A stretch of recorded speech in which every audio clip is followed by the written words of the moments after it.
জাতীয়তাবাদী নির্বাচনের যে মাত্র জাতীয় নির্বাচন 5 মাস পরেই হবে, এখন পর্যন্ত যে ঘোষণা আছে যে ফেব্রুয়ারির প্রথমার্ধে হয়তো জাতীয় নির্বাচন হবে, ঠিক তার আগে এত বড় ধরনের একটা মানে বলা হয়ে থাকে যে ডাকসু ইলেকশনটা একটা মিনি পার্লামেন্ট বা মিনি জাতীয় নির্বাচনের আগে বড় ধরনের একটা নির্বাচন। তো সেক্ষেত্রে বড় ধরনের ধাক্কা কিনা আপনার কাছে কি মনে হয় যে, এবং এটি কি কঠিন বার্তা দেয় কিনা জাতীয় নির্বাচনের ক্ষেত্রে?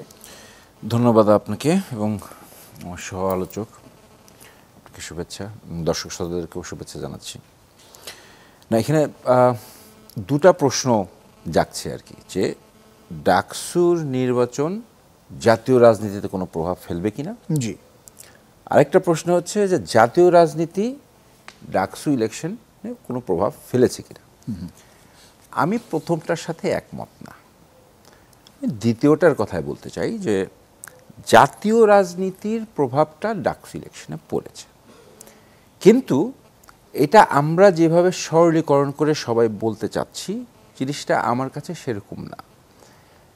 দেখবেন আমরা অনেক সময় বলি যে মেমোরি লস বা মেমোরি মাসল মেমোরি, তো ডাকসু ইলেকশনে কিছু অনিয়ম তো হয়েছে, এটা তো অস্বীকার করার কিছু নাই। জাহাঙ্গীরনগর ইউনিভার্সিটিতেও একই অবস্থা হয়েছে। So it's a muscle memory type, মানে ওই অভ্যাসগতভাবে যেরকম হওয়ার কথা সেই রকম ঘটনাগুলি হয়েছে। এবং মাসুদ কামাল ভাই যে কথাটা বললেন, মোনা ভাইয়ের কথায় উনি অসন্তুষ্ট হয়েছেন। হ্যাঁ, যেভাবে বলেছেন হয়তো অসন্তুষ্ট হওয়ার কথাই, কিন্তু আমি জিনিসটা ওইভাবে দেখব না। কারণ আমি যদি তুলনা করি 5ই অগস্টের পরে এরকম ইলেকশনটা আসলে কাম্য ছিল না, because we are heading towards a democracy and we are looking forward to something very plain, straight forward এবং ভেরি ক্লিন।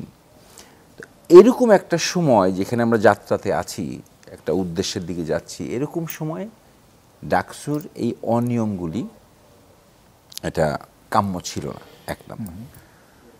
দ্বিতীয় কথা হলো, আমার এখানে আমি যেটা ব্যক্তিগতভাবে মনে করি সেটা হচ্ছে যে এটা দেখেন, সবাই বলছে শিবির জিতেছে, একজন কিন্তু আওয়ামী লীগ পদধারিকার পদ নিয়ে আছে ছাত্রলীগের, উনিও কিন্তু জিতেছে, উনি কিন্তু রিজাইন করে নাই।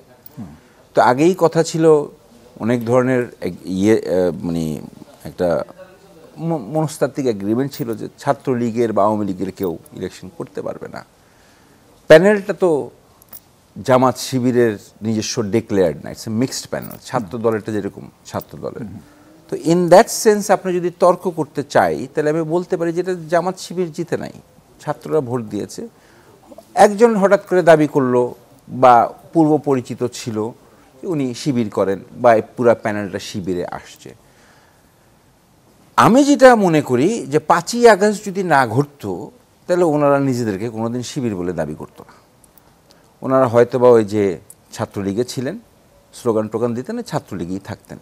এবং আমি অতীতেও টক শোতে বলেছি যে এটা একটা গোজামিলের মতো।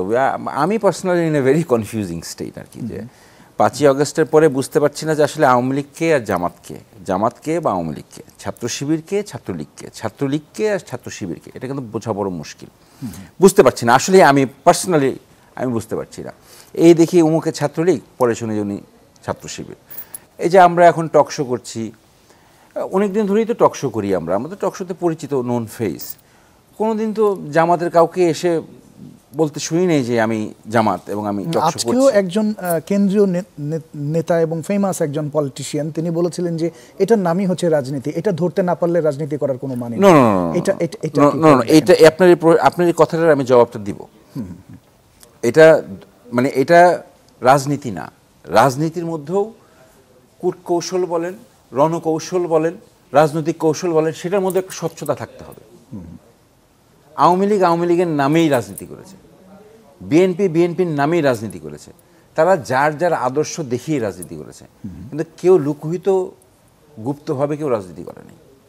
এখন জামাতের কথা যদি বলতে চাই যে জামাতের ঢালাওভাবে বিজয় হয়েছে, এটা বিশ্লেষণে অনেক ভোট পেয়েছে, কথায় কথায় বলছে ছাত্রলীগ ভোট দিয়েছে, না, তারা ভোট পেয়েছে সত্য। ছাত্রদল, আমি ব্যক্তিগতভাবে মনে করি panel was very neat and clean, but তারা সময় পায়নি।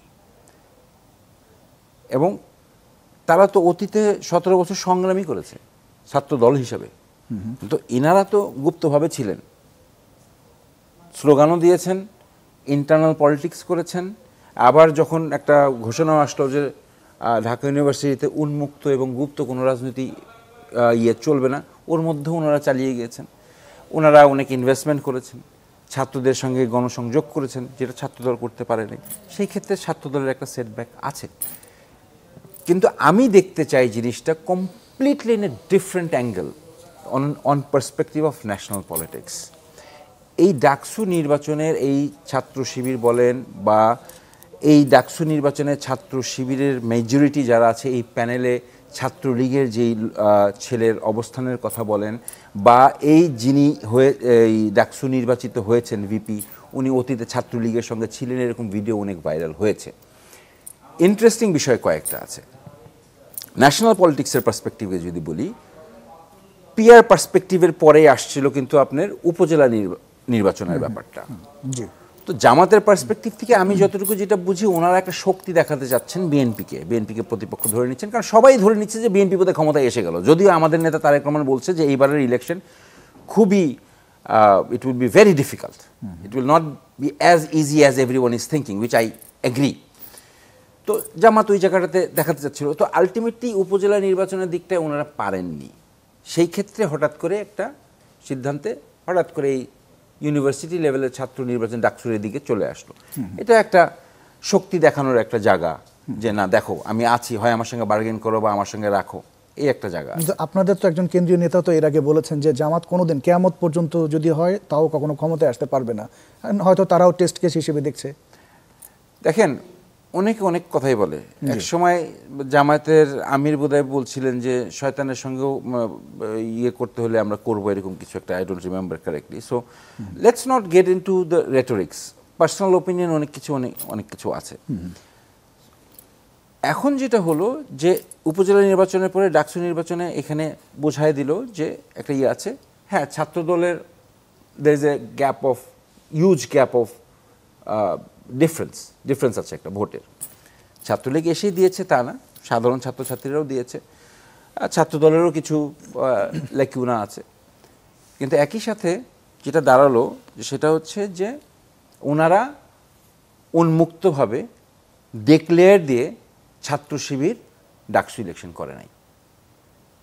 আমার প্রশ্নটা ওই জায়গাতেই, এইটা কোনো রাজনৈতিক কটকৌশল হইতে পারে না। এখন আসলে ওনারা কি ছাত্র শিবির না আসলে ওনারা Chhatra League, we need to be clarified. এখন পাশ করে গেছেন, ছাত্রলীগই কি বলছেন আমি শিবির। আবার দেখেন শিবির পাশ করলো, ধরে নিলাম বাংলা মোটরে কি হলো, ছাত্রলীগ বা আওয়ামী লীগের মিছিল এনসিপির অফিসের সামনে। এটা কি বার্তা পৌঁছায় আমাদের কাছে? একদিকে জামাত শিবির আওয়ামী লীগকে ব্যবধান আমরা ডিফারেন্স করতে পারছি না, অন্যদিকে শিবির যেটা আমরা বলছি যে ডাকসুতে জিতে গেছে, বাংলা মোটরে এনসিপির অফিসের সামনে আওয়ামী লীগ ছাত্রলীগের মিছিল। তা আমরা এটা থেকে কি বার্তা নেব? যে তারা দুজন কি এক, বা তারা দুজনে মিলে কি কোনো কটকৌশল করছে যেটা বিএনপির বিরুদ্ধে যাচ্ছে, বা তারা কি চাচ্ছে?